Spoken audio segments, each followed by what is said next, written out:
آلك وأصحابك يا حبيب الله الصلاة والسلام عليك يا نبي الله وعلى آلك وأصحابك يا نور الله نويت سنة الاحتكاف فرمان آخری نبی صلی اللہ علیہ وآلہ وسلم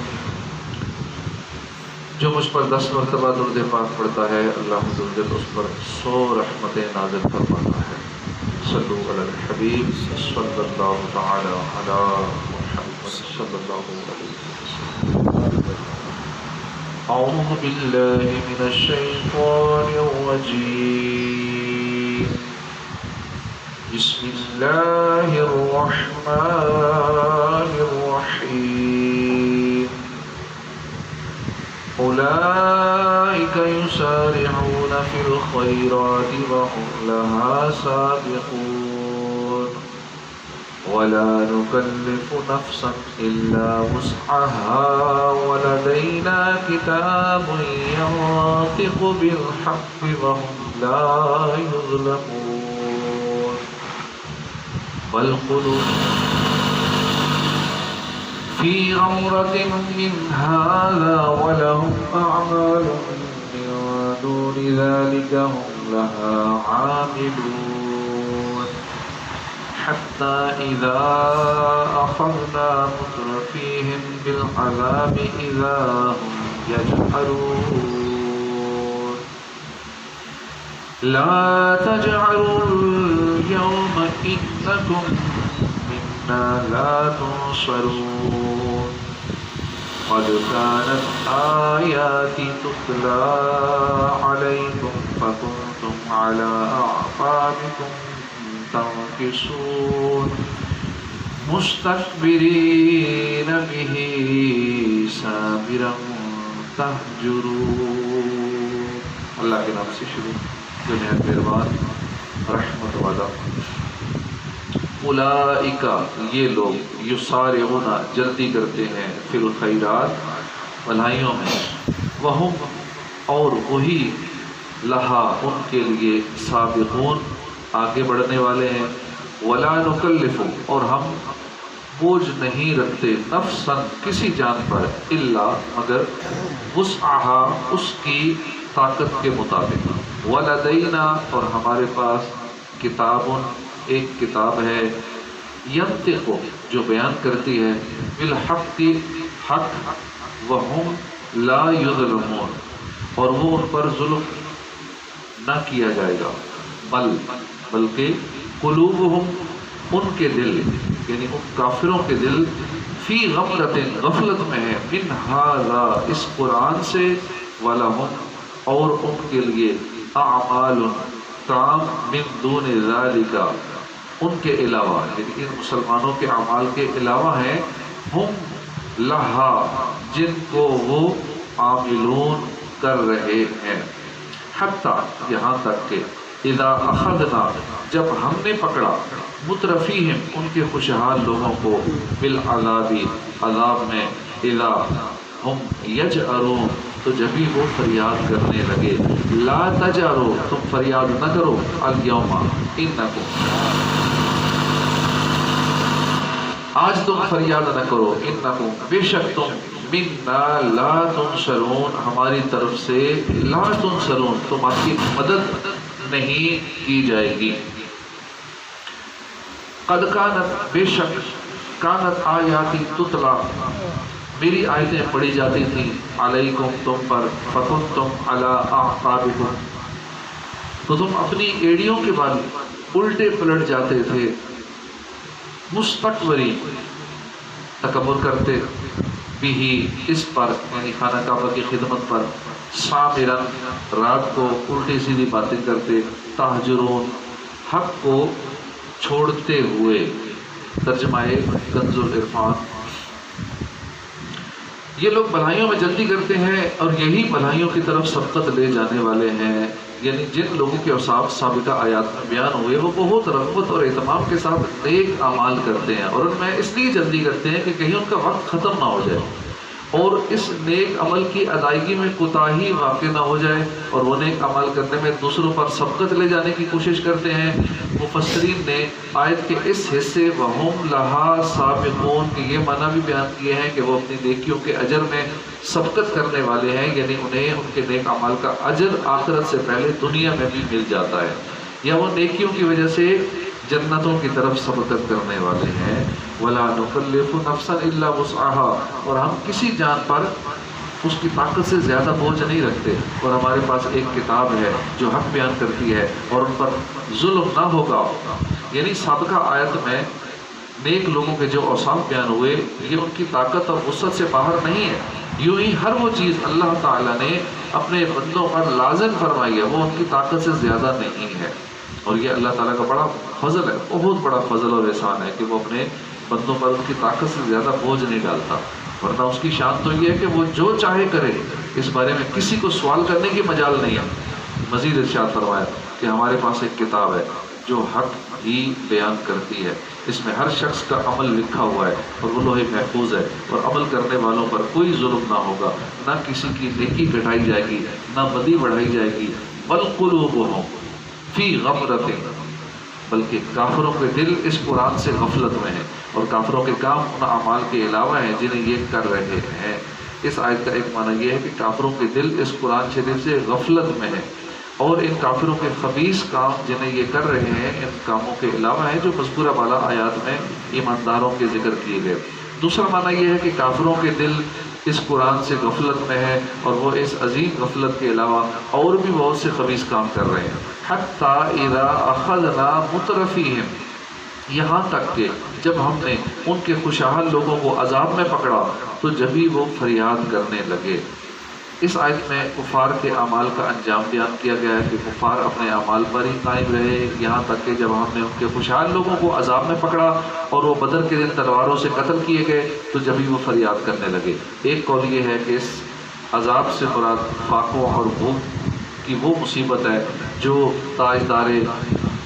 رسالت صلی اللہ علیہ وسلم کی دعا سے ان پر مسلط کی گئی تھی، اور اس قحط کی وجہ سے ان کی حالت یہاں تک پہنچ گئی تھی کہ وہ کتے اور مردار تک کھا گئے تھے۔ لا تجأروا اليوم انکم منا لا تنصرون، آج فریاد نہ کرو، ہماری طرف سے تمہاری مدد نہ ہوگی، آج فریاد نہ کرو۔ بے شک میری آیات کی تمہارے سامنے تلاوت کی جاتی تھی تو تم اپنی ایڑیوں کے بل الٹے پلٹتے تھے، خانہ کعبہ کی خدمت پر ڈینگے مارتے، رات کو الٹی سیدھی باتیں ہانکتے، حق کو چھوڑتے ہوئے۔ اس آیت اور اس کے بعد والی دو آیت کا خلاصہ یہ ہے کہ کفار کی فریاد کے جواب میں ان سے کہا گیا کہ آج فریاد نہ کرو، اس سے تمہیں کوئی فائدہ نہ ہوگا، کیونکہ بے شک ہماری طرف سے تمہاری مدد نہیں کی جائے گی۔ اس کی وجہ یہ ہے کہ بے شک قرآن مجید کی آیات تمہارے سامنے تلاوت کی جاتی تھی، لیکن تم اپنی ایڑیوں کے بل پلٹ جاتے تھے اور ان آیات پر ایمان نہ لاتے تھے، اور تمہارا حال یہ تھا کہ تم خانہ کعبہ کی خدمت پر یہ کہتے ہوئے ڈینگے مارتے تھے کہ ہم حرم والے ہیں اور بیت اللہ کے ہمسائے ہیں، ہم پر کوئی غالب نہ ہوگا، ہمیں کسی کا خوف نہیں، اور کعبہ معظمہ کے گرد جمع ہو کر تم الٹی سیدھی باتیں ہانکتے ہوئے رات کو وہاں بےہودہ باتیں کرتے تھے، اور ان باتوں میں اکثر قرآن پاک پر تان کرنا، اسے جادو اور شعر کہنا، اور سید المرسلین صلی اللہ علیہ وسلم کی شان میں بے جا باتیں کہنا ہوتا تھا، اور تم نبی کریم صلی اللہ علیہ وسلم کو اور مومنوں کو نیز قرآن کریم کو چھوڑے ہوئے تھے۔ افلم یتبر القول ام جاءہم ما لم یأت آباءہم الاولین، کیا انہوں نے قرآن میں غور و فکر نہیں کیا، یا کیا ان کے پاس وہ آیا جو ان کے باپ دادا کے پاس نہ آیا تھا؟ اس آیت سے اللہ تعالیٰ نے حق کی پیروی سے اعراض کرنے کی وجہ سے کفار مکہ کو ڈانٹتے ہوئے فرمایا کہ کیا انہوں نے قرآن پاک میں غور نہیں کیا اور اس کے اعجاز پر نظر نہیں ڈالی، جس سے انہیں معلوم ہو جاتا کہ یہ کلام حق ہے، اس کی تصدیق لازم ہے، اور جو کچھ اس میں ارشاد فرمایا گیا وہ سب حق اور اسے تسلیم کرنا واجب ہے، اور رسول کریم صلی اللہ علیہ وسلم کی صداقت اور حقانیت پر اس میں واضح دلیلیں موجود ہیں۔ اور کیا ان کے پاس وہ چیز آئی ہے جو ان کے باپ دادا کے پاس نہ آئی تھی؟ یعنی رسول کا تشریف لانا ایسی نرالی بات نہیں ہے جو کبھی پہلے زمانے میں ہوئی نہ ہو، اور وہ یہ کہہ سکیں کہ ہمیں تو خبر ہی نہ تھی کہ خدا کی طرف سے رسول آیا بھی کرتے ہیں. کبھی پہلے کوئی رسول آیا ہوتا اور ہم نے اس کا تذکرہ سنا ہوتا تو ہم کیوں اس رسول کو نہ مانتے؟ تمہارے پاس یہ عذر کرنے کا موقع بھی نہیں ہے، کیونکہ پہلی امتوں میں رسول آ چکے ہیں اور خدا کی کتابیں نازل ہو چکی ہیں. ام لم یعرفوا رسولہم فہم لہ منکرون، یا کیا انہوں نے اپنے رسول کو پہچانا نہیں تو وہ اس کا انکار کر رہے ہیں. کفار مکہ سے مزید فرمایا کہ کیا انہوں نے اپنے رسول کو پہچانا نہیں اور حضور اکرم صلی اللہ علیہ وسلم کی عمر شریف کے جملہ احوال کو نہ دیکھا، اور آپ کے عالی نسب، صدق و امانت، وفور عقل، حسن اخلاق، کمال حلم، وفا اور کرم اور مروت وغیرہ پاکیزہ اخلاق، اچھی صفات، بغیر کسی سے سیکھے آپ کے علم میں کامل ہونا اور تمام جہان سے زیادہ علم رکھنے، فائق ہونے کو نہ جانا، کیا ایسا ہے؟ حقیقت میں یہ بات تو نہیں، بلکہ وہ سرور عالم صلی اللہ علیہ وسلم کو اور آپ کے اوصاف و کمالات کو خوب جانتے ہیں، اور آپ صلی اللہ علیہ وآلہ وسلم کی برگزیدہ صفات شہرا آفاق ہیں، پھر بھی وہ بلا وجہ ہٹ درمی کی وجہ سے اس پیارے نبی صلی اللہ علیہ وسلم کا انکار کر رہے ہیں. قاضی ایاز رحمۃ اللہ علیہ کے کلام کی روشنی میں یہاں ایک مختصر سا مضمون دیا جا رہا ہے کہ سرکار دو عالم صلی اللہ علیہ وآلہ وسلم کی عظمت پہچاننے اور آپ کے محبت کے لیے قابل ترین ہستی ہونے کی ایک بہت بڑی دلیل یہ ہے کہ انسان کے کچھ کمالات فطری ہوتے ہیں، جیسے حسن ہے، فطری ہوتا ہے، قوت ہے، عقل ہے، فہم کی درستی ہے، زبان کی فصاحت ہے، حواس اور اعضاء کی قوت ہے، معتدل حرکات، نسب کی شرافت، قومی عزت، وطنی کرامت. اس کچھ چیزیں ایسی ہیں جو زندگی کی ضرورت ہوتی ہیں، جو اگرچہ دنیاوی ہوتی ہیں، لیکن جب ان سے تقویٰ مقصود ہو تو وہ آخرت کی خوبیوں اور خصلتوں کے ساتھ لاحق ہو جاتی ہیں، جیسے غذا ہے، نیند ہے، لباس ہے، مکان ہے، نکاح، مال، عہدہ، منصب وغیرہ. اور کچھ اوصاف وہ ہوتے ہیں جو مطلقاً آخرت کے شمار ہوتے ہیں، جیسے تمام بلند اخلاق، شرعی آداب، علم، بردباری، علم، صبر، شکر، انصاف، زہد، تواضع، عفو، عفت، سخاوت، شجاعت، حیا، مروت، خاموشی، سکون، وقار، مہربانی، آداب معاشرت کا حسن وغیرہ وغیرہ. اور یہی وہ خصائل ہیں جن کے مجموعے کو حسن اخلاق، حسن خلق سے تعبیر کیا جاتا ہے. ان میں سے بعض خصلتیں تو کسی کی فطری عادت ہوتی ہیں اور کسی کی فطری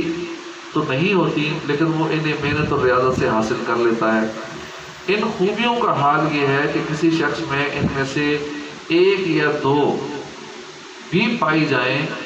تو وہ بڑا مشرف اور معزز مانا جاتا ہے. مثلا نسب یا جمال یا قوت یا علم یا شجاعت یا سخاوت وغیرہ میں سے ایک بھی وصف پایا جائے تو وہ پسندیدہ ہوتا ہے، وہ محبوب اور عظیم بن جاتا ہے کہ فلاں بڑا علم والا ہے. یہ ایک ہی خوبی آ جائے تو اس کا نام کدھر سے کدھر ہو جاتا ہے اور وہ بندہ چھا جاتا ہے. آج کل کے دور میں سوشل میڈیا پہ چھا جائے کہ فلاں کے پاس بڑا علم ہے، یا کسی کے پاس حسن و جمال وہ ہو سکتا ہے اسی ایک خوبی کی وجہ سے ہی چھا جائے. کسی کا نسب عالی ہے، کسی کے اندر قوت اتنی ہے کہ اس ایک قوت کی وجہ سے اس کا دنیا میں نام ہو جائے تو وہ چھا جاتا ہے دنیا میں. حالانکہ ایک خوبی قوت ہے، باقی کوئی خوبی نہیں. یا اس کی کسی کی شجاعت ہے یا بہادری ہے، بس اس کو لوگ پکڑ لیتے ہیں اور کہتے ہیں بڑا بہادر ہے، بس اسی خوبی کے ڈنکے اس کے دنیا میں بچ جاتے ہیں. یا کسی کی سخاوت ہے، دنیا میں مشہور ہو جائے یہ بندہ دنیا کا سخی ترین بندہ ہے، پوری دنیا میں اس کے ڈنکے بچ جائے. خوبی کیا؟ ایک خوبی، ایک سخاوت کی خوبی کی وجہ سے اس کی دنیا بھر میں رولے پڑ گئے. تو ایک خوبی کی وجہ سے جب کوئی اتنا معزز مانا جاتا ہے، اس کا سکہ جم جاتا ہے، اور اس دور میں تو وہ جلدی وائرل ہوتا ہے، دنیا بھر میں سارے سوشل میڈیا پہ وہ چھا جاتا ہے. اس کی اتنی قدر کی جاتی ہے، اس کی قدر بڑھ جاتی ہے، اس کے نام کو مثال کے طور پہ پیش کیا جاتا ہے، اور اس وصف کی وجہ سے دلوں میں اس کے اثر اور عظمت کا سکہ جم جاتا ہے. اور یہ بات گزشتہ زمانے سے چلی آ رہی. تو پھر اس ذات اقدس صلی اللہ علیہ وآلہ وسلم کی عظمت اور محبوبیت کے بارے میں تمہارا کیا گمان ہے؟ جس میں یہ تمام کے تمام محاسن، خصائل پیدائشی اور فطری طور پر کامل ترین طرز پر جمع ہے، جن سے بہتر جامعیت کا تصور بھی نہیں کیا جا سکتا۔ جو خوبی ہم کسی میں دیکھتے ہیں نا، کسی میں ایک آدھ خوبی ہے، دو خوبی ہیں، چار خوبی ہیں، وہ ساری خوبیاں، لا تعداد خوبیاں، چاہے نسب کے حوالے سے ہو، جمال ہو، حسن ہو، قوت ہو، علم ہو، شجاعت ہو، سخاوت ہو، بہادری ہو، حسن اخلاق ہو، یہ ساری کی ساری صفات ہمارے پیارے آقا صلی اللہ علیہ وسلم کی ذات میں کامل طور پر پائی جاتی ہیں کہ آپ سے زیادہ دنیا میں کوئی سخی نہیں، آپ سے زیادہ کوئی بہادر نہیں، آپ سے زیادہ کائنات، دنیا کیا اس کائنات کے اندر آپ جیسا کوئی حسین نہیں ہے، آپ جیسا کوئی طاقتور، کوئی قوت والا نہیں ہے، آپ جیسا کوئی علم والا نہیں ہے، آپ جیسا کوئی بردباری والا نہیں ہے، آپ جیسا صابر اور شاکر کوئی نہیں ہے، آپ جیسا انصاف کرنے والا کوئی نہیں ہے، آپ جیسا زہد اور تواضع والا کوئی نہیں ہے، آپ جیسا عفو درگزر کرنے والا کوئی نہیں ہے، اور عفت والا آپ جیسا کوئی نہیں ہے، آپ جیسی حیا والا کوئی نہیں ہے، آپ جیسی خاموشی والا کوئی نہیں ہے، آپ جیسے وقار والا کوئی نہیں ہے، اور جتنی بھی خوبیاں ہیں جن کی انتہا ہی نہیں ہے۔ کہتے ہیں یہ خوبیوں کی انتہا ہو جانا بھی یہ کیا ہے، تیرے تو وصف عیب تناہی سے ہے بری، عیب تناہی، کسی کی خوبیاں ختم ہو جانا یہ بھی ایک عیب ہے۔ جس کے اندر 100 خوبیاں تھیں، 1000 خوبیاں تھیں، 1,00,000 خوبیاں تھیں، لیکن ختم ہو گئی، اب وہ ختم ہو جانا بھی عیب ہے۔ اعلیٰ حضرت لکھتے ہیں تیرے تو وصف عیب تناہی سے ہے بری، آپ کے وصف لامتناہی ہے، لمیٹڈ نہیں ہے، ان لمیٹڈ ہے، تیرے تو وصف عیب تناہی سے ہے بری، حیران ہوں میرے شاہ میں کیا کیا کہوں تجھے۔ تو آقا صلی اللہ تعالیٰ علیہ وآلہ وسلم کی اللہ پاک ہمیں عظمت پہچاننے کی توفیق عطا فرمائے، آمین بجاہ نبی الامین صلی اللہ علیہ وآلہ وسلم۔ صدق اللہ العظیم۔